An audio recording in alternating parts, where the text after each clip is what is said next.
श्रीमा Shri Arvind online Shri Arvind पाठचक्र रे योगदान करिथिबा भाई अपा मानकु नमस्कार। आजिर आलोच्य विषय साधना पथे प्रसंग रे आलोचना करबा निमंते भुवनेश्वर जदुनंदन भाई जदुनंदन सामल को मु अनुरोध करुछि। जदुनंदन भाई तंकर वक्तव्य प्रदान करंतु। जहाँ को आविर्भाव रे ए पृथ्वी धन्य हुए, परिपूर्ण हुए तार नीरव प्रार्थना, सार्थक हुए तार अनंत प्रतीक्षा, समस्त द्वंद्व संशयर अवसान घटे। सही युग पुरुष, योगी पुरुष, अग्निमय पुरुष श्री अरविंद को आजिर ए निरवित मुहूर्तर प्रथम प्रणाम। जो परमा जननी जगत को जीवन को खुंटी नाठी पर्यवेक्षण करी पूर्णता पाई गढ़ती एवं दिव्य जीवन स्थापना पाई अक्लांत परिश्रम करती, सही आनंदमयी चैतन्यमयी सत्यमयी परमा को आजिर ए निरवित सकाल निरवित मुहूर्तर प्रथम प्रणाम। वंदे मातरम। शुभरात्रि। ए शुभरात्रि घन नीरवता को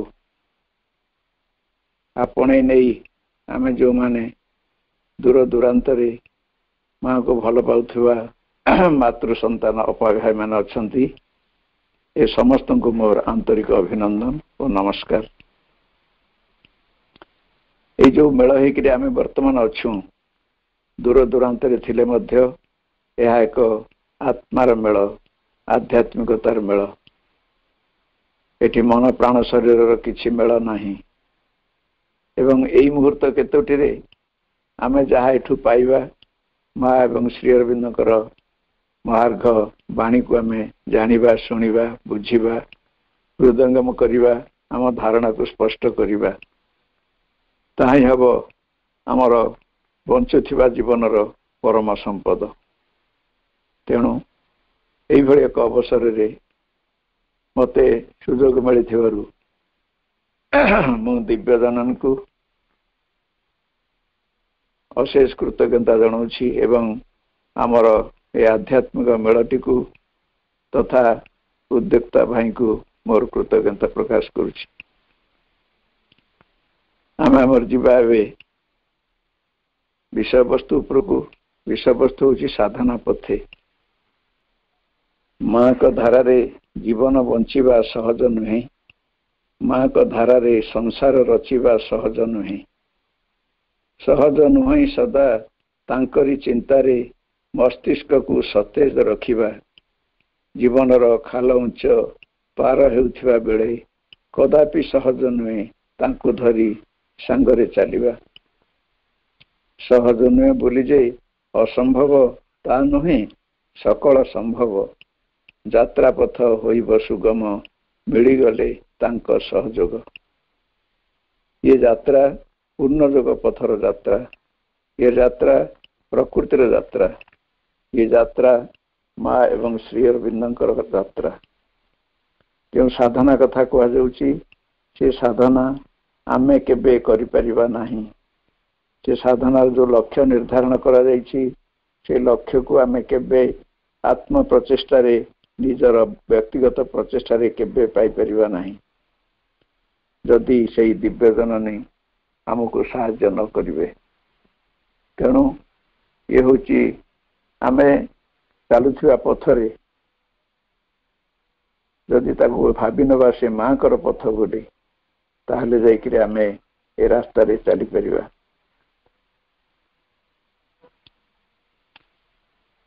साधना विषय रे श्री अरविंद कहउचंती आमर जोग होची पूर्ण जोग। पूर्ण जोग होची ऑल लाइफ इज जोग, समग्र जीवन ही जोग। श्री अरविंद का मंतव्य रोची life is the field of inner training, nothing more. Through work one can learn. जीवन होची आंतर प्रशिक्षण क्षेत्र, अन्य किछु नुहे। କର୍ମ ମାଧ୍ୟମରେ ଜଣେ ଶିକ୍ଷା ପ୍ରାପ୍ତ ହେଇପାରିବ। ମା କହନ୍ତି, ମୁଁ ଯୋଗ ପଥରେ ଯେତେ ଆଗକୁ ଚାଲୁଛି ଅନୁଭବ କରୁଛି ଯେ କେବଳ କର୍ମ ମାଧ୍ୟମରେ ଏହି ରୂପାନ୍ତର ଯୋଗକୁ ହାସଲ କରିହେବ। ତେଣୁ ଆମକୁ କର୍ମକୁ ଆପଣେଇବାକୁ ପଡ଼ିବ ଏବଂ କର୍ମକୁ ସାଧନାରେ ପରିଣତ କରିବାକୁ ପଡ଼ିବ। ତେଣୁ ଏଠି କର୍ମ ଏବଂ ସାଧନା ଉଭୟଙ୍କ ଭିତରେ ତଫାତ୍ କ'ଣ ଆମେ ଟିକେ ଜାଣିବା। କର୍ମ ହେଉଛି ନିଜ ପାଇଁ କରୁଥିବା ଶ୍ରମ ବା ଲେବର। ସାଧନା ହେଉଛି ଭଗବାନଙ୍କ ପାଇଁ କରୁଥିବା କର୍ମ।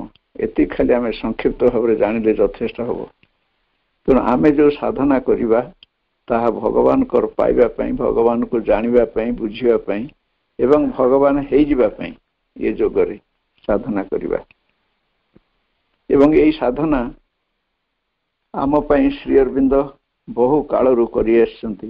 ଶ୍ରୀ ଅରବିନ୍ଦ ଯେଉଁ ଲକ୍ଷ୍ୟ ରଖିଛନ୍ତି ଯେ ଅତିମାନସ ରୂପାନ୍ତର ହେବ ଏହି ସ୍ଥୂଳ ପ୍ରକୃତିର ଏବଂ ଦିବ୍ୟ ଜୀବନ ପ୍ରତିଷ୍ଠିତ ହେବ ଏହି ମାନବ ତନୁରେ, ତାହା ବହୁତ ଦୁରୂହ ଏବଂ ବହୁତ ମହାନ।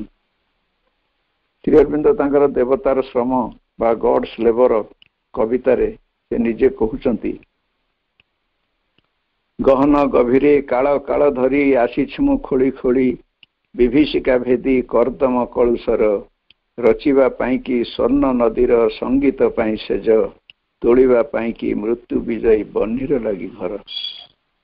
ଶ୍ରୀ ଅରବିନ୍ଦ ଯୁଗ ଯୁଗ ଧରିକିରି ଏ ମଣିଷ ଜାତିର ଉନ୍ନତି ପାଇଁ, ମଣିଷ ଜାତିର ବିକାଶ ପାଇଁ, ମଣିଷ ଜାତିକୁ ଏକ ନୂତନ ଜୀବନ, ନୂତନ ସୃଷ୍ଟି, ନୂତନ ଜ୍ଞାନ ଦେବା ପାଇଁ ଗହନ ଗହନ କାଳ କାଳ ଭେଦି ଆସିଛି ମୁଁ ଖୋଳି ଖୋଳି।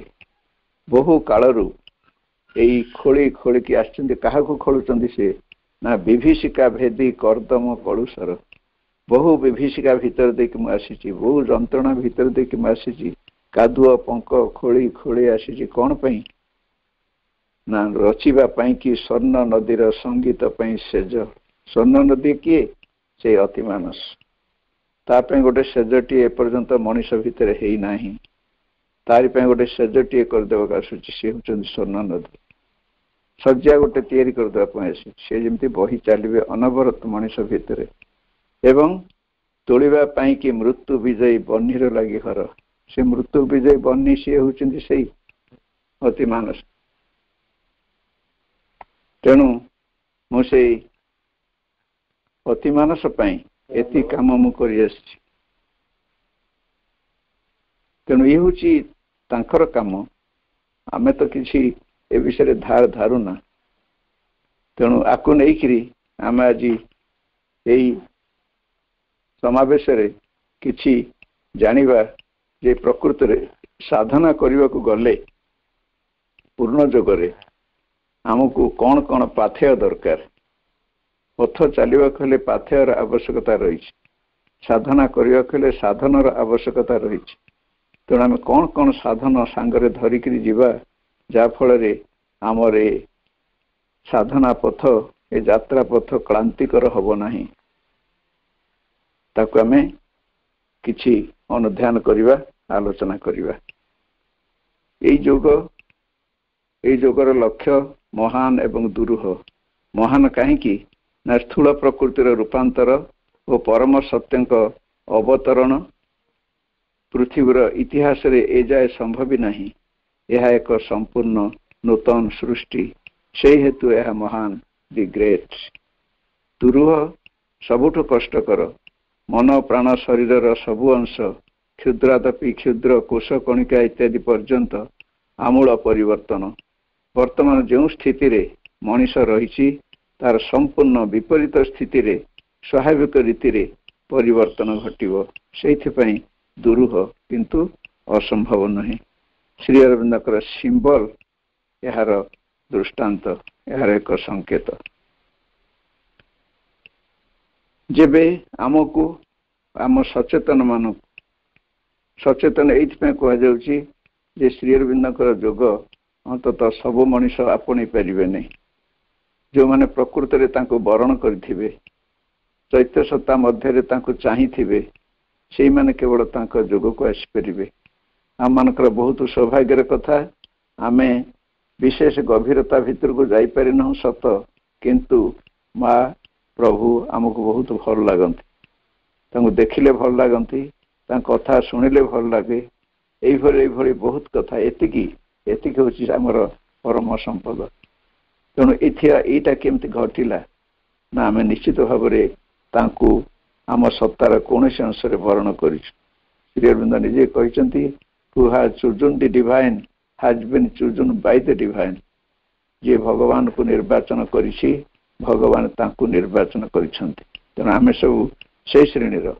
ଆମମାନଙ୍କୁ ଗ୍ରହଣ କରାହେଇଛି, ଯେଉଁମାନଙ୍କୁ ଗ୍ରହଣ କରାଯାଇଛି, ଯେଉଁମାନଙ୍କୁ ଅଧିକାର ଦିଆଯାଇଛି, ମା ବହିରେ କୁହାଯାଇଛି। ତେଣୁ ଆମକୁ ଗ୍ରହଣ କରାହେଇଛି। ତେଣୁ ଆମେ ନିଶ୍ଚିତ ଭାବରେ ସଚେତନ ମଣିଷମାନେ। ତେଣୁ ଏ ସଚେତନ ମଣିଷମାନଙ୍କୁ ଡାକିକିରି ଶ୍ରୀ ଅରବିନ୍ଦ ବର୍ତ୍ତମାନ ଏ କଥା କହୁଛନ୍ତି ଯେ ଆମ ସତ୍ତାକୁ ପ୍ରସ୍ତୁତ କରି ଭଗବାନ ଓ ଭଗବତୀଙ୍କର ଦାୟିତ୍ୱରେ ଛାଡ଼ିବାକୁ ହେବ ଏବଂ ତାହା କେବଳ ପୂର୍ଣ୍ଣ ଯୋଗ ଦ୍ୱାରା ସମ୍ଭବ ହେବ। କାରଣ ଯୋଗ ଦ୍ୱାରା ଆମେ ବୁଲାଣି ଓ ଦୀର୍ଘ ରାସ୍ତାକୁ ସଂକ୍ଷିପ୍ତ କରିପାରିବା, କିନ୍ତୁ ସହଜ ନୁହେଁ। ବହୁ ବାଧାବିଘ୍ନର ସମ୍ମୁଖୀନ ହେବାକୁ ହେବ। ଏ ସମ୍ବନ୍ଧରେ ଆମେ ଟିକେ ପୁଙ୍ଖାନୁପୁଙ୍ଖ ଭାବରେ ଆଲୋଚନା କରିବା।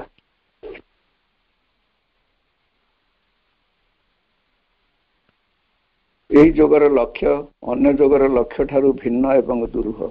କେବଳ ସେହିମାନେ ଏହି ଯୋଗ ପଥକୁ ଆଶ୍ରୟ କରି ଚାଲିପାରିବେ, ଯାତ୍ରା କରିପାରିବେ, ଯେଉଁମାନଙ୍କର ବଳବତୀ ଆସ୍ପୃହା ରହିଛି, ଦକ୍ଷତା ରହିଛି ଆଉ ବ୍ୟାକୁଳ ପ୍ରାର୍ଥନା ରହିଛି।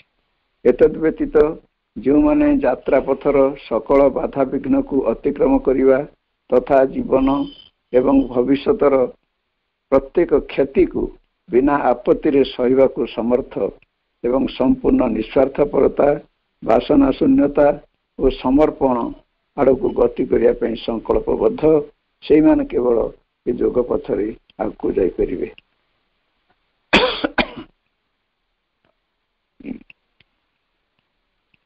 ଏହି ଯୋଗ କେବଳ ଈଶ୍ୱରଙ୍କର ଉପଲବ୍ଧି ପାଇଁ ନୁହେଁ, ବରଂ ସମ୍ପୂର୍ଣ୍ଣ ସମର୍ପଣ ପୂର୍ବକ ବାହାର ଓ ଭିତର ଜୀବନର ସମ୍ପୂର୍ଣ୍ଣ ପରିବର୍ତ୍ତନ ନିମନ୍ତେ ଏବଂ ଦିବ୍ୟ ଚେତନାର ପରିପ୍ରକାଶ ନିମନ୍ତେ। ଯେଉଁମାନେ ଯୋଗ ପଥରେ ପଥଚାରୀ ହେବେ, ସେମାନେ ଭଗବତ କର୍ମର ଏକ ଅଂଶୀଦାର ହୋଇ ରହିବେ।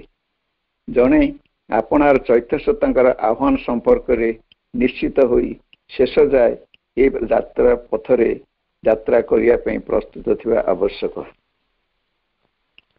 ଏ ଯୋଗର ଶେଷ ପ୍ରସ୍ଫୁଟନ ହେଉଛି ଦିବ୍ୟ ଜୀବନ ଲାଭ।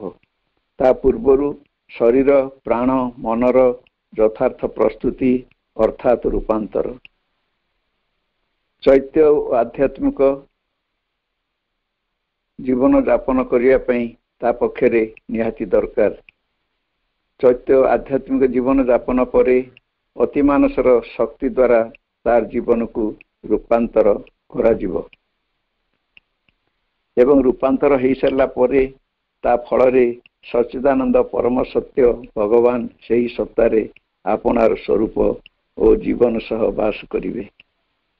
ତେଣୁ ଶ୍ରୀ ଅରବିନ୍ଦ କହିଛନ୍ତି, ଦିବ୍ୟ ଜୀବନ ଏକ ପିଲା ଖେଳ ନୁହେଁ ବା ଖେଳନା ନୁହେଁ, ଯାହାକି ଶିଶୁକୁ ବହଲେଇ ସନ୍ତୁଷ୍ଟ କରିବାକୁ ପ୍ରଦାନ କରାଯିବ, କିମ୍ବା ଏକ ମୁକୁଟ ନୁହେଁ ଯାହା ଦୁର୍ବଳ ଅପାରଗ ମସ୍ତକରେ ପିନ୍ଧେଇ ତାକୁ ରାଜଗାଦିରେ ବସେଇ ଦିଆଯିବ। ପଥ ମଧ୍ୟରେ କଠୋର ପରୀକ୍ଷା ରହିଛି, ଯାହାକୁ ପାରି ହେବାକୁ ହେବ। ଏ କଥା ପୂର୍ଣ୍ଣ ଯୋଗର ସାଧକ ନିହାତି ଜାଣିବା ଦରକାର।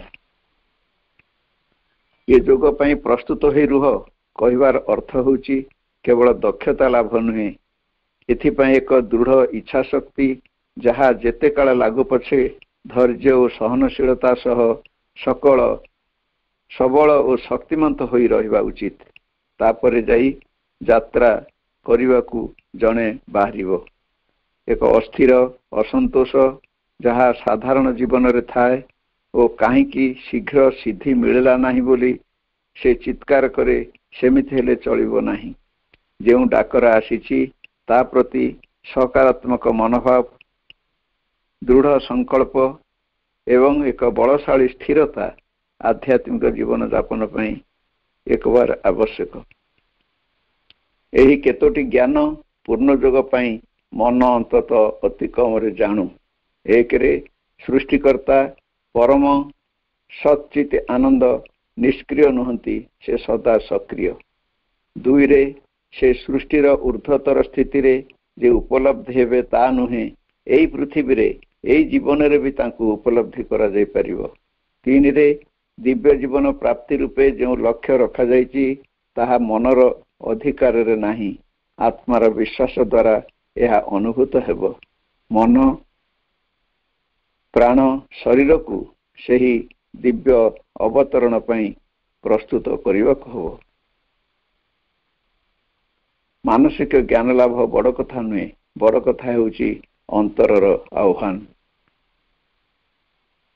ସାଧକ ମଧ୍ୟରେ ହଠାତ୍ ଆନନ୍ଦ ଆସିଯାଏ, ତାର କାରଣ ଖୋଜିଲେ ଜଣା ପଡ଼େ ନାହିଁ। ଜୀବନଟା ଭାରି ହାଲୁକା ଲାଗେ। ଏହା ଚୈତ୍ୟ ସତ୍ତାଙ୍କର ପ୍ରଭାବ ବୋଲି ଜାଣିବ। ସେତେବେଳେ ଅତ୍ୟଧିକ ଭାବପ୍ରବଣ ନ ହୋଇ ମନ ଓ ପ୍ରାଣ ଧୀର ତଥା ଶାନ୍ତ ରଖି ସେହି ସ୍ଥିତିକୁ ଅନୁଭବ କରିବାକୁ ପଡ଼ିବ ଏବଂ ଚୈତ୍ୟ ସତ୍ତା ପ୍ରତି ଏକାଗ୍ରତା ବଜାୟ ରଖିବାକୁ ହେବ। ବେଳେ ବେଳେ ନୀରବତା ମଧ୍ୟରେ କିଛି ସ୍ୱର ଶୁଭେ ଏବଂ ତା ଜରିଆରେ ମନ ପାଇଁ କିଛି ବାର୍ତ୍ତା ଆସେ। ତାହା ଯେବେ କେବେ ଉତ୍ତେଜନା ବା ଅସ୍ଥିରତା ସୃଷ୍ଟି ନ କରେ, ଅନ୍ତରରେ ତାହା ହିଁ ଚୈତ୍ୟର ବାଣୀ ବୋଲି ଜାଣିବ ଏବଂ ତଦନୁଯାୟୀ ମନ କର୍ମରେ ନିଯୁକ୍ତ ହେବ। ଶ୍ରୀ ଅରବିନ୍ଦଙ୍କ ମଧ୍ୟରେ ଏହି ଚନ୍ଦନନଗର ଏବଂ ପଣ୍ଡିଚେରୀ ଯିବା ପାଇଁ ଏହି ଚୈତ୍ୟ ସତ୍ତାଙ୍କର ନିର୍ଦ୍ଦେଶ ଆସିଥିଲା, ଏହା ଆମେ ଜାଣିଛୁ। ଯଦି ଜଣେ ସଚେତନ ହୋଇ ରହେ ଓ ଧୀର ସ୍ଥିର ଭାବେ ଅପେକ୍ଷା କରେ, ତେବେ ଚୈତ୍ୟ ସତ୍ତା ମା ଭାବରେ ତାକୁ ସାହାଯ୍ୟ କରନ୍ତି। ସିଏ ଏକଥା ନିଶ୍ଚିତ ଭାବରେ ଜାଣିପାରିବ। ତାପରେ କୌଣସି ପରିସ୍ଥିତିରେ ତାର ଆଉ କିଛି ସନ୍ଦେହ ବା ପ୍ରଶ୍ନ ରହିବ ନାହିଁ। କୌଣସି ମାନବିକ ପ୍ରଭାବ ପ୍ରାଣ ପ୍ରକୃତିକୁ ବଦଳେଇ ପାରିବ ନାହିଁ। ଏହା କେବଳ ସମ୍ଭବ ହେବ ଆପଣା ମଧ୍ୟସ୍ଥ ଆତ୍ମା ବା ଚୈତ୍ୟସତ୍ତା ଦ୍ୱାରା। ଚୈତ୍ୟସତ୍ତା ଭଗବାନଙ୍କ ସହ ସମ୍ପର୍କ ରଖି ତାହା କରେଇ ନେଇପାରିବେ। ପୂର୍ଣ୍ଣଯୋଗ ସମ୍ବନ୍ଧରେ କେବଳ ଜ୍ଞାନ ଲାଭ ଯଥେଷ୍ଟ ନୁହେଁ, ଆତ୍ମାର ଆବିଷ୍କାର ଦିଗରେ ଜ୍ଞାନକୁ କର୍ମ ମଧ୍ୟରେ ପରିଣତ କରିବାକୁ ହେବ। ପୂର୍ଣ୍ଣାଙ୍ଗ ଜ୍ଞାନର ଆବଶ୍ୟକତା ତ ରହିଛି। ଆନ୍ତରିକତା, ବିଶ୍ୱାସ, ଭରସା, ଶାନ୍ତ ଅବସ୍ଥା, ଉଚିତ ବିଚାର, ଅନାସକ୍ତି ଆଦି ବହୁତ ଗୁରୁତ୍ୱପୂର୍ଣ୍ଣ। ଚୈତ୍ୟ ସତ୍ତାଙ୍କ ଉପଲବ୍ଧିର ବିଭିନ୍ନ ଦିଗ ରହିଛି। ଏହି ଉପଲବ୍ଧିରେ ସୀମାହୀନତା, ବିଶାଳତାର ଭାବ, ଜୀବନର ଅମରତ୍ୱ ଓ ଚିରସ୍ଥାୟିତ୍ୱର ଭାବ, ମୃତ୍ୟୁ ଭୟର ବିଲୁପ୍ତି, ସମସ୍ତଙ୍କ ମଧ୍ୟରେ ବଞ୍ଚିବା, ସମସ୍ତଙ୍କ ସ୍ପନ୍ଦନକୁ ଆପଣା ମଧ୍ୟରେ ଅନୁଭବ କରିବା, ସମସ୍ତଙ୍କୁ ଭଲ ପାଇବା, ନୀରବତା, ଶାନ୍ତିର ଅନୁଭବ ଇତ୍ୟାଦି ନିଜ ମଧ୍ୟରେ ଆସିବ। ଶାନ୍ତ ନିରପେକ୍ଷ ବିଚାର ଓ ଅନାସକ୍ତି ବହୁତ ଆବଶ୍ୟକ। କଦାପି ଅଧୀର ହେବ ନାହିଁ, ଆଳସ୍ୟ ପରାୟଣ ହୋଇ କର୍ମ ବିମୁଖ ହେବ ନାହିଁ କିମ୍ବା ଶରୀରର ସାମର୍ଥ୍ୟରୁ ବାହାରେ କାର୍ଯ୍ୟ କରିବାକୁ ଅତ୍ୟଧିକ ଆଗ୍ରହ ପ୍ରକାଶ କରିବ ନାହିଁ କିମ୍ବା ଆପଣାକୁ ହତୋତ୍ସାହିତ କରିବାକୁ କେବେ ଚେଷ୍ଟା କରିବ ନାହିଁ। ମୁଁ ଆଉ ପାରିବି ନାହିଁ ଏପରି ଭାବନା କେବେ ହେଲେ ନିଜ ଭିତରେ ଆଣିବ ନାହିଁ। ସବୁ କଥା ଚୈତ୍ୟ ଦୃଷ୍ଟିରେ ଘଟଣାକୁ ବିଚାର କରିବ, ଶେଷରେ ଜୟ ସୁନିଶ୍ଚିତ। ଅନୁଭୂତ ଉପଲବ୍ଧି ପ୍ରାପ୍ତ ଶକ୍ତିକୁ ଆପଣା ଆଡ଼କୁ ଜବରଦସ୍ତ ଟାଣ ନାହିଁ। ମୁକ୍ତ ଭାବେ ସେ ଶକ୍ତିକୁ କାର୍ଯ୍ୟ କରିବାକୁ ଦିଅ। କେବଳ ଆଧାରକୁ ପ୍ରସ୍ତୁତ କରି ରଖ।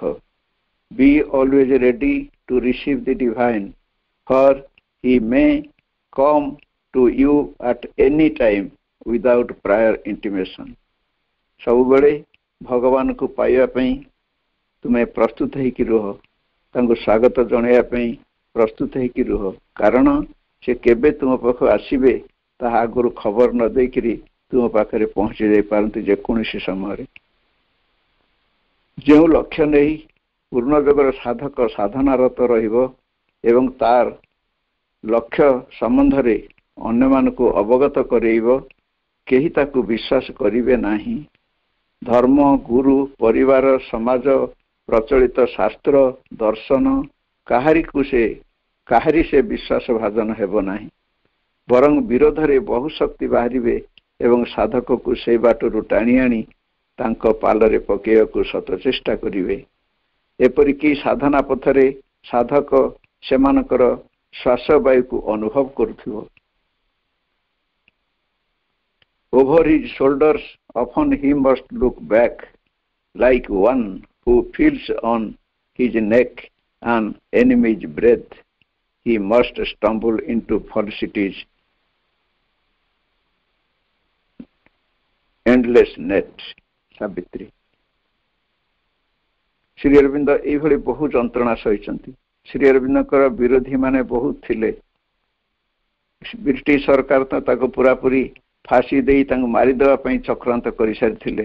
ଗୋଟିଏ ବର୍ଷ ପୁରା ଆଲିପୁର ଜେଲର 6 ଫୁଟ ବାଇ 8 ଫୁଟ ଗୋଟେ କୋଠରୀ ଭିତରେ ତାଙ୍କୁ ଗୋଟେ ରଖି ସେଇଠି ସେ ମରିଯିବେ ବୋଲି ସମସ୍ତେ ସରକାର ଜାଣିସାରିଥିଲେ, କିନ୍ତୁ ସେ ତାହା ହେଲାନି।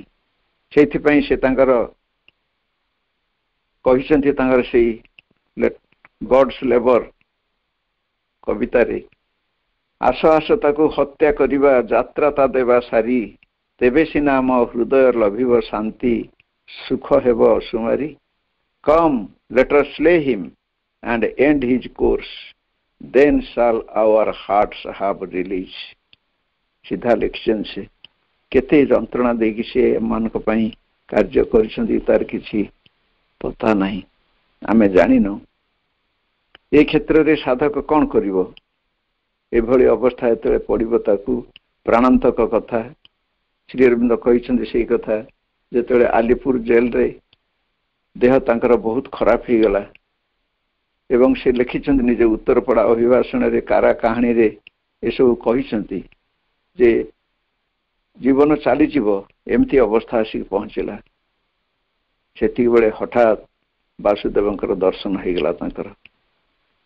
ହଠାତ୍ ସବୁ ବଦଳିଗଲା, ସବୁ ଦୁଃଖ ଯନ୍ତ୍ରଣା କୁଆଡ଼େ ଚାଲିଗଲା। ତେଣୁ ସେଥିପାଇଁ ଶ୍ରୀ ଅରବିନ୍ଦ କହୁଛନ୍ତି, ଯଦି ଏଇଭଳି ଅବସ୍ଥା ତୁମର ହବ, ପ୍ରାଣାନ୍ତକ ଯନ୍ତ୍ରଣା ଭିତରେ ତୁମେ ପଡ଼ିଥିବ, ତାହେଲେ କ'ଣ କରିବ ସେଠି? A prayer upon his lips and the great name, ଏକ ମହାନ ନାମର ନୀରବ ଓଷ୍ଠାଧାରରେ ଜପ କରୁଥିବ, ସବୁବେଳେ ଚାଲିବ ବିରୋଧୀ ଆକ୍ରମଣରୁ ରକ୍ଷା କରିବା ପାଇଁ। ପୂର୍ଣ୍ଣ ଆତ୍ମନିବେଦନ ତାଙ୍କର ହେଇଯିବା, ସାଦା କାଗଜ ଭଳି ହୋଇ ରହିପାରିବା। ସେ ଯାହା ଲେଖିବେ ଅମର ଅକ୍ଷରରେ ତାହା ଅବଶ୍ୟ କରଣୀୟ ହେବ। Lord, always I would before thee like a blank page, so that thy will may be written in me without any difficulty, any mixture। Prayers and Meditation, November 20, 1914। ମନରୁ ଅଭିମତ ଓ ପ୍ରତିକ୍ରିୟାକୁ ଦୂର କରିବା ନିହାତି ଆବଶ୍ୟକ। ଯାହା ପାଖକୁ ଆସିବ ତାକୁ ଅଗ୍ରଗତିର ସହାୟକ ରୂପେ ବରଣ କରିବ ଏବଂ କାଳ ବିଳମ୍ବ ନ କରି ଅଗ୍ରଗତି ପଥରେ ତାକୁ ନେଇ ଆଗେଇ ଯିବ। Abstain from mental opinion and reaction. Whatever come to you, take it as a means to progress, and with it go on progressing। ମା ତାଙ୍କର ଶିକ୍ଷା ବହିରେ ଏଇଟା କହିଛନ୍ତି।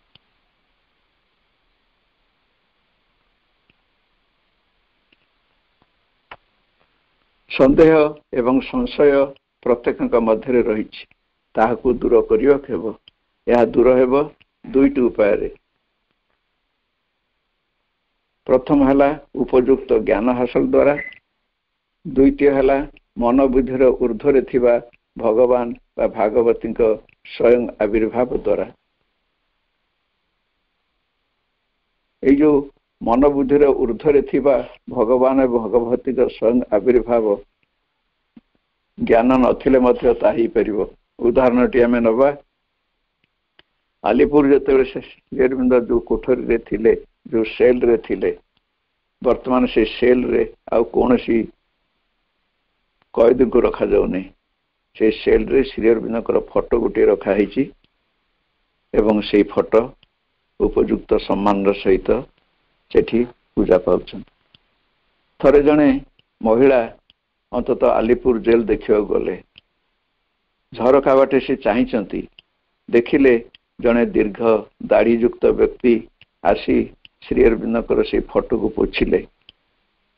ପୋଛି ସାରିକିରି ତାପରେ ଯେତେବେଳେ ଚାହିଁଲେ, ଏ ମହିଳାଙ୍କୁ ଦେଖିଲେ ଝରକା ପାଖରେ ଠିଆ ହେଇଛନ୍ତି, କବାଟ ଖୋଲିଲେ ଏବଂ ପଚାରିଲେ, ଆପଣ କିଏ? ସେ ନା, ମୁଁ ଜଣେ ଭକ୍ତ, ମୁଁ ଜଣେ ଆସିଛି, ଏଇ ବୁଲୁଛି ଦେଖିବା ପାଇଁ ସବୁ ଚାରିଆଡେ।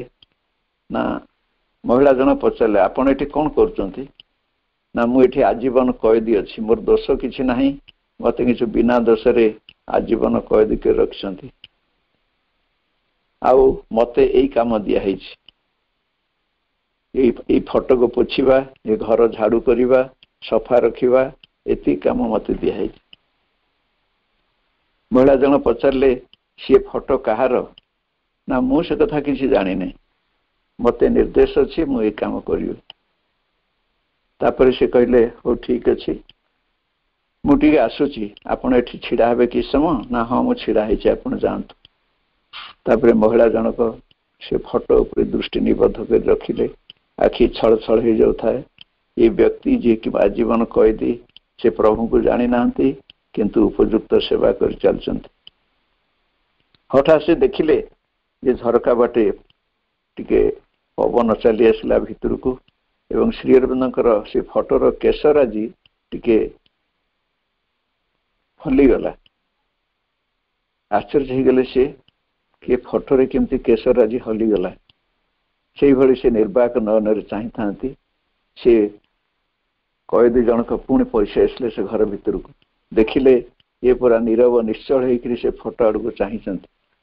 ତାପରେ ସେ କହିଲେ, ମହାଶୟା, ତାପରେ ତାଙ୍କର ଧ୍ୟାନ ଭାଙ୍ଗିଲା। ଆପଣ କଣ ଦେଖୁଛନ୍ତି କାହାକୁ? ନା, ଆମେ ଫଟୋକୁ ଦେଖୁଛୁ। ନା, କଣ ଦେଖିଲେ? ନା, ପବନ ଟିକେ ଆସିଗଲା ଭିତରକୁ ଯେ ସେ କେଶ ରାଶି ତାଙ୍କର ପୁରାପୁରି ଉଡିଗଲା ପବନରେ। ନା, ଆପଣ କଣ ଏଇଟା ଦେଖୁଛନ୍ତି? ମୁଁ ତ ସବୁଦିନ ଦିଟା ଜିନିଷ ଦେଖୁଛି। ନା, ଆପଣ କଣ ଦେଖୁଛନ୍ତି? ନା, ମୁଁ କେତେବେଳେ ଦେଖୁଛି ସେ ଆଖିକି ମିଟିମିଟି କରୁଛନ୍ତି, କେତେବେଳେ ହସି ଦଉଛନ୍ତି। ପୁରା ସେ ଭଦ୍ର ମହିଳା ସ୍ଥାଣୁ ହେଇଗଲେ ଏବଂ ତାଙ୍କ ପାଦ ତଳେ ମୁଣ୍ଡ ରଖିକିରି କଏଦୀଙ୍କର କହିଲେ, ଆପଣ ଧନ୍ୟ, ମୁଁ ଯାଉଛି। ଇଏ ହଉଛି ବିଶ୍ୱାସ, ଇଏ ହଉଛି ଭକ୍ତି। ଏଥିରେ ଜ୍ଞାନର କିଛି ଆବଶ୍ୟକତା ନାହିଁ। ତେଣୁ ପ୍ରଭୁ ସେଇଆ କହୁଛନ୍ତି, ଜ୍ଞାନ ଦରକାର, କିନ୍ତୁ ଜ୍ଞାନ ନହେଲେ ବି ବିଶ୍ୱାସ ଭକ୍ତି ଦ୍ୱାରା ସେ ମିଳିପାରିବେ। ହତାଶା ବୋଧ, ନୈରାଶ୍ୟ, କିଛି ମୋ ଦ୍ୱାରା ହୋଇପାରିବ ନାହିଁର ଏ ଭାବ, ଆପଣା ମଧ୍ୟସ୍ଥ ପ୍ରାଣିକ ପ୍ରବୃତ୍ତିକୁ ଚାପି ରଖିବାର ଅଭ୍ୟାସ, ଏସବୁ ହେଉଛି ସାଧକର ଯାତ୍ରା ପଥରେ ବାଧକ। ଏସବୁକୁ ସମର୍ପଣ ଓ ପ୍ରାର୍ଥନା ଭରସା ଦ୍ୱାରା ଦୂର କରାଯାଇପାରିବ। ଯଦି ଆତ୍ମାର ଆସ୍ପୃହା ଶକ୍ତିଶାଳୀ ଓ ଦୃଢ଼ ହୋଇଥିବ, ଯଦି ଆଧ୍ୟାତ୍ମିକ ଲକ୍ଷ୍ୟ ହାସଲ ଜୀବନର ପରମ ଓ ଚରମ ଆବଶ୍ୟକତା ବୋଲି ଅନୁଭୂତ ହୋଇଥିବ, ତେବେ ପଥ ମଧ୍ୟରେ ଯାହା ଆସୁନା କାହିଁକି ସେସବୁକୁ ଅନାୟାସରେ ଅତିକ୍ରମ କରାଯାଇପାରିବ। ଯେବେ ଅନ୍ତରରେ ପ୍ରତିକ୍ରିୟା ସୃଷ୍ଟି ହେଉଛି, ତାହା ପ୍ରାଣ ବା ମନ ସ୍ତରର ନ ହୋଇ ଆତ୍ମାର ସ୍ତରରେ ହେଉ, ତେବେ ସେହି ପ୍ରତିକ୍ରିୟା ପ୍ରଭାବଶାଳୀ ହୋଇ ପରିସ୍ଥିତିକୁ ବଦଳି ଦେଇପାରିବ। କିନ୍ତୁ ପ୍ରଭୁ କହୁଛନ୍ତି, 100 ଜଣରେ 2-3 ଜଣ ବ୍ୟକ୍ତି ଏଭଳି ଦକ୍ଷତା ହାସଲ କରିଥାନ୍ତି। ଆମେ କୌଣସି ନିର୍ଦ୍ଦିଷ୍ଟ ଜାତି, ସମାଜ, ଦେଶ, ମଣିଷ ପାଇଁ କାମ କରୁନାହୁଁ। ସମଗ୍ର ମାନବ ଜାତିକୁ ଏକ ନୂତନ ଜୀବନ ପ୍ରଦାନ, ନୂତନ ସମାଜ ପ୍ରଦାନ ଆମ ସାଧନାର ଲକ୍ଷ୍ୟ। ସେ ଯେ କୌଣସି ଜାତିର ବା ଯେକୌଣସି ଦେଶର ହୁଅନ୍ତୁ ପଛେ, ସେଥିରେ କିଛି ଯାଏ ଆସେ ନାହିଁ। ଆମର ଲକ୍ଷ୍ୟ ଆଉ ଏକ ଧର୍ମ ପ୍ରତିଷ୍ଠା ନୁହେଁ, ଦର୍ଶନ କିମ୍ବା ଯୋଗର ଏକ ଶିକ୍ଷାନୁଷ୍ଠାନ ଖୋଲିବା ନୁହେଁ, କିନ୍ତୁ ଆଧ୍ୟାତ୍ମିକ ଚେତନାରେ ବଢ଼ିବା ଏବଂ ଅନୁଭୂତି ପ୍ରାପ୍ତ ହେବାର ଏକ ଭିତ୍ତିଭୂମି ପ୍ରତିଷ୍ଠା ଆମର ଲକ୍ଷ୍ୟ। ଏ ଯୋଗରେ ପାପ ପୁଣ୍ୟର ନୈତିକ ଧାରଣା କିଛି ନାହିଁ। ଲୋକ ମୁଖରେ ଯିଏ ବଡ଼ ପାପୀ ସେ ଭଗବାନଙ୍କର ଅଧିକ ନିକଟତର ହେବାର ବହୁ ଦୃଷ୍ଟାନ୍ତ ରହିଛି, ଯଥା ଜଗାଇ ମାଧାଇ, ରତ୍ନାକର। ଏମାନେ କ'ଣ ଆମେ ଉଦାହରଣ ଜାଣିନୁ? ଜଗାଇ ମାଧାଇ 2 ଜଣ ମଦ୍ୟପ ଥିଲେ, ବାଟରେ ମଦ ପିଇ ପିଇ ଆସୁଛନ୍ତି। ଶ୍ରୀ ଚୈତନ୍ୟ ମହାପ୍ରଭୁ ବିହଳ ହେଇକିରି କୀର୍ତ୍ତନ କରି ଯାଉଛନ୍ତି। କ'ଣ ତାଙ୍କର ମନ ହେଲା, ଗୋଟେ ପଥର ଧରିକି ଫୋପାଡ଼ିଲେ ତାଙ୍କ ମୁଣ୍ଡକୁ। ରକ୍ତ ବହିଗଲା ପୁରାପୁରି ଧାର ଧାର ହେଇକି ମୁଣ୍ଡରୁ। ଭକ୍ତମାନେ ସବୁ ଉଚ୍ଛନ୍ନ ହେଇ ପଡ଼ିଲେ, ତାଙ୍କୁ ଧରିବାକୁ ଗଲେ, ମନା କଲେ ଶ୍ରୀ ଚୈତନ୍ୟ, ନା ନା ନା ନା, ଧରନେ, ସେ ମୋର ପରମ ଭକ୍ତ। ତାପରେ ସେଇଠି ତାଙ୍କରି ପାଖରେ ଛିଡ଼ା ହେଇକିରି କୀର୍ତ୍ତନ ଚାଲିଲା। ତାପରେ କ'ଣ ହେଲା କେଜାଣି ସେ 2 ଜଣଙ୍କର, ସେ ଆସିକିରି ପାଦ ତଳେ ପଡ଼ିଗଲେ, ଆଜ୍ଞା ଭୁଲ ହେଇଛି। ଆମେ ତ ଜାଣିଛୁ ଦୃଷ୍ଟାନ୍ତ ରତ୍ନାକରର, ବାଲ୍ମୀକି କେମିତି ହେଇଗଲା ସେ। ତେଣୁ ଏସବୁ ନେଇକିରି ଆମର ଯାହା ଆବଶ୍ୟକ ତାହା ହେଲା ହୃଦୟର ଆସ୍ପୃହା, ଶ୍ରଦ୍ଧା, ଆନ୍ତରିକତା, ଭକ୍ତି ଆଦି ସାଧକ ମଧ୍ୟରେ ଫୁଲ ଭଳି ଫୁଟି ଉଠିବା ଉଚିତ। ଚୈତନ୍ୟତାକୁ ସମ୍ମୁଖ ଭାଗକୁ ଆଣ ଏବଂ ସେଠାରେ ଉପସ୍ଥାପିତ କର। ମନ, ପ୍ରାଣ, ଶରୀର ମଧ୍ୟରେ ତାର ଶକ୍ତି ସାମର୍ଥ୍ୟକୁ ପ୍ରବେଶ କରାଅ, ଯଦ୍ୱାରା ସେ ତୁମ ସତ୍ତାକୁ ଭଗବାନଙ୍କ ଆଡ଼କୁ ନେଇଯିବେ। ଅହଙ୍କାରକୁ ତାର ସକଳ ସ୍ୱରୂପ ସହ ଚେତନାରୁ ବହିଷ୍କାର କର। ଗର୍ବ, ଅହଂର ଦାବି, ଆପଣାକୁ ସବୁଠୁ ବଡ଼ ବୋଲି ଭାବନା ଓ ବାସନାରୁ ମୁକ୍ତ ରଖ। ଅହଂର ସ୍ଥାନରେ ଦିବ୍ୟ ଜନନୀକୁ ପ୍ରତିଷ୍ଠା କର। ମନ, ପ୍ରାଣ, ଶରୀର, ଚେତନାକୁ ଅତିମାନସ ଦିଗରେ ଅଭିମୁଖୀ କରି ବୁଦ୍ଧିମାନସ ଓ ଅଧିମାନସ ପ୍ରତି ଉନ୍ମୁକ୍ତ ହୁଅ। ଅନ୍ୟ କ୍ଷେତ୍ରରେ ଚୈତନ୍ୟତାର ଉନ୍ମେଷ ଘଟିଲେ କ'ଣ କ'ଣ ସବୁ ଆମେ ଲକ୍ଷଣ ବ୍ୟକ୍ତି ଭିତରେ ଦେଖିପାରିବା? ସେ ବିଷୟରେ ପ୍ରଭୁ ତାଙ୍କର ସିନ୍ଥେସିସ୍ ଯୋଗରେ ଯୋଗ ସମନ୍ୱୟ ଗ୍ରନ୍ଥରେ କହିଛନ୍ତି ଯେ ନୂତନ ଦକ୍ଷତା, ନୂତନ ଜ୍ଞାନ, ସୌନ୍ଦର୍ଯ୍ୟବୋଧ, କଳାତ୍ମକ ଦକ୍ଷତା, ବୌଦ୍ଧିକ ଜ୍ଞାନ ପ୍ରକାଶର ଦକ୍ଷତା, ସୂକ୍ଷ୍ମ ରହସ୍ୟବାଦ ସମ୍ବନ୍ଧରେ ଜାଣିବାର ଆଗ୍ରହ, ଚକ୍ଷୁ, କର୍ଣ୍ଣ, ମନ ଓ ହସ୍ତର ସାମର୍ଥ୍ୟର ଜାଗରଣ, ସର୍ବଦା ପ୍ରସନ୍ନତା, କୃତଜ୍ଞତାର ଭାବ, ସମସ୍ତଙ୍କ ପ୍ରତି ଆପଣାର ଭାବ ଆଦିର ବିକାଶ ଘଟିବ। ସାଧନା ପଥରେ ଅଗ୍ରସର ହେଉଥିଲା ବେଳେ ସାଧକକୁ କାମନା, ବାସନା ଓ ଆବଶ୍ୟକତା, ଡିଜାୟାର୍ସ ଆଣ୍ଡ ନେସେସିଟି ମଧ୍ୟରେ ପ୍ରଭେଦ କ'ଣ ଜାଣିବାକୁ ପଡ଼ିବ। ଉଦାହରଣ ସ୍ୱରୂପ, କୌଣସି ବସ୍ତୁ ଲାଭ କରିବାର ବାସନା ଉଦ୍ରେକ ହେଲା। ବସ୍ତୁଟି ନ ମିଳିଲେ ତା ମଧ୍ୟରେ ଯଦି ପ୍ରବଳ ଅସନ୍ତୋଷ, କ୍ରୋଧ ଆଦି ଆସିଗଲା, ତାହାକୁ ବାସନା ବା କାମନା ବୋଲି ଧରି ନେବାକୁ ହେବ।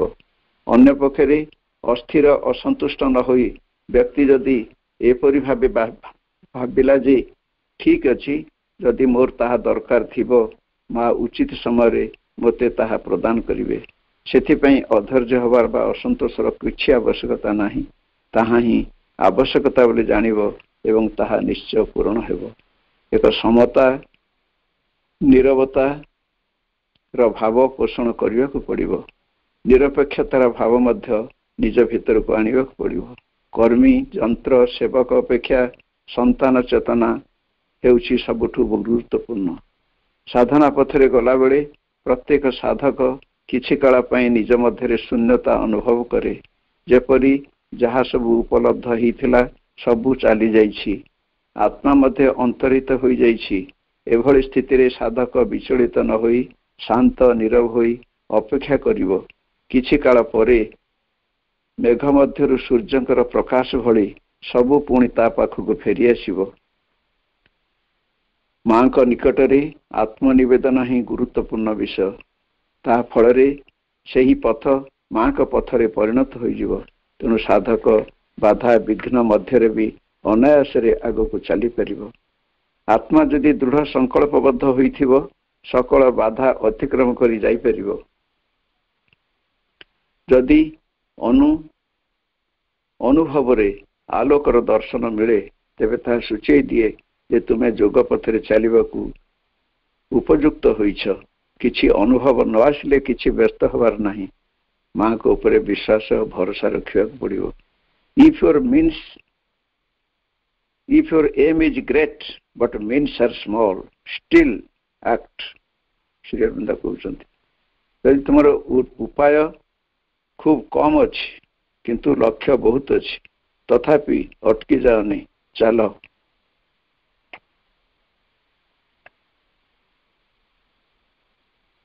ପୁନର୍ବାର ସେହି ବିଷୟକୁ ଦୋହରାଇବାକୁ ହେଉଛି ଯେ ଏହି ଯୋଗ ବା ପୂର୍ଣ୍ଣ ଯୋଗ ପଥରେ ପଥିକ ଥିବା ସାଧକ ଏହି ଯୋଗକୁ ଜୀବନର ପରମ ଲକ୍ଷ୍ୟ ବୋଲି ନିଷ୍ପତ୍ତି ନେବ ଏବଂ ଜୀବନର ଅନ୍ୟ ସବୁ କିଛି ତା ଆଗରେ ନିମ୍ନ ସ୍ତରର ହୋଇ ରହିଥିବ, ଏହାକୁ ମଧ୍ୟ ସେ ସ୍ୱୀକାର କରିବ। 3ଟି ପର୍ଯ୍ୟାୟ ଦେଇ ଏ ଯୋଗ ପଥରେ ଚାଲିବାକୁ ହେବ। ପ୍ରଥମ ଚେତନା ସହ ସମ୍ପର୍କ, ଦ୍ୱିତୀୟ ଏହାର ଜ୍ୟୋତି ମଧ୍ୟରେ ନିବାସ, ତୃତୀୟ ଏହି ଜ୍ୟୋତିର ଆଲୋକକୁ ସମଗ୍ର ପ୍ରକୃତିର ରୂପାନ୍ତର କରିବାକୁ ଅନୁମତି ପ୍ରଦାନ। ସମସ୍ତେ ସେମାନଙ୍କର ପ୍ରକୃତି ଅନୁଯାୟୀ ଯୋଗ କରିବେ କିନ୍ତୁ କେତେକଙ୍କ ପାଇଁ ପ୍ରକୃତିକୁ ପୋଷ ମନାଇ ତ୍ୱରାନ୍ୱିତ ବେଗରେ ଅଗ୍ରଗତି କରିବାର ଦକ୍ଷତା ହିଁ ସାହାଯ୍ୟ କରେ। ଏହି ଯୋଗରେ ସେହି ଅତିମାନସ ଶକ୍ତିକୁ ଆପଣା ମଧ୍ୟରେ ଅବାଧରେ କ୍ରିୟା କରିବା ପାଇଁ ନିଜକୁ ପୂର୍ଣ୍ଣ ରୂପେ ପ୍ରସ୍ତୁତ କରିବା ଉପରେ ନିର୍ଭର କରେ। ମାଙ୍କର ଉକ୍ତି ଓନ୍ଲି ପ୍ରିପାରେସନ୍, କେବଳ ପ୍ରସ୍ତୁତି। ଏହା କହିବା କଷ୍ଟକର ଯେ ନିର୍ଦ୍ଦିଷ୍ଟ ଏକ ବା ଏକାଧିକ ଗୁଣ ଥିଲେ ଜଣେ ଯୋଗ ପାଇଁ ଉପଯୁକ୍ତ, ସେ ଗୁଣ ନଥିଲେ ଅନୁପଯୁକ୍ତ, ତାହା ନୁହେଁ। ଜଣଙ୍କର ପ୍ରବଳ କାମବାସନା, ସଂଶୟ, ବିଦ୍ରୋହ ଥିବା ସତ୍ତ୍ୱେ ଶେଷରେ ସେ ସଫଳ ହୋଇପାରେ। ଯଥା ଦୃଷ୍ଟାନ୍ତ ହେଉଛି ବିଲ୍ୱମଙ୍ଗଳ। ନିଷ୍ଠାପରତା, ଅମଡ଼ାମଡ଼ି ଆଗକୁ ଚାଲିବାର ଦୃଢ଼ ଇଚ୍ଛାଶକ୍ତି, ସକଳ ବିରୋଧକୁ ସମ୍ମୁଖୀନ ହେବାର ପ୍ରସ୍ତୁତି, ଅକପଟତା ହେଉଛି ସାଧକ ପାଇଁ ସର୍ବୋତ୍ତମ ସୁରକ୍ଷା କବଚ।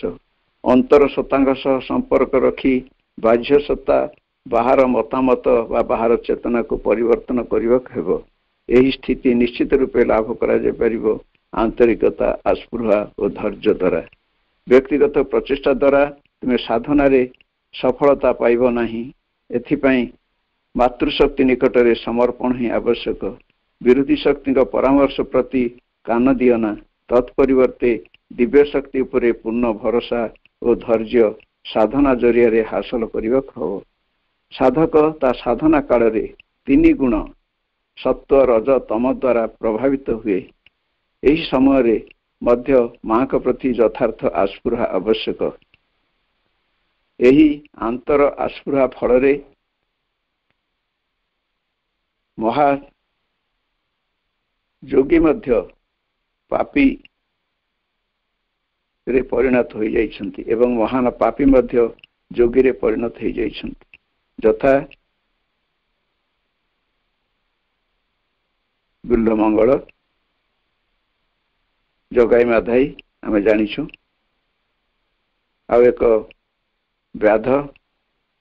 ଏ ଯୋଗର ବ୍ୟବହାରିକ ପଦ୍ଧତି ହେଲା ଆଧ୍ୟାତ୍ମିକ ଜୀବନଯାପନ। ଏଥିପାଇଁ ବିନମ୍ରତା ହେଉଛି ଅତ୍ୟାବଶ୍ୟକ ସର୍ତ୍ତ। ଆଧ୍ୟାତ୍ମିକ ଗର୍ବ, ଜିଦଖୋର ଭାବ, ଦାମ୍ଭିକତା ଏବଂ ନିଜକୁ ବଡ଼ ବୋଲି ଦେଖାଇବାର ଆକାଂକ୍ଷା ସାଧକକୁ ନିମ୍ନ ଚେତନାକୁ ଟାଣି ନିଏ।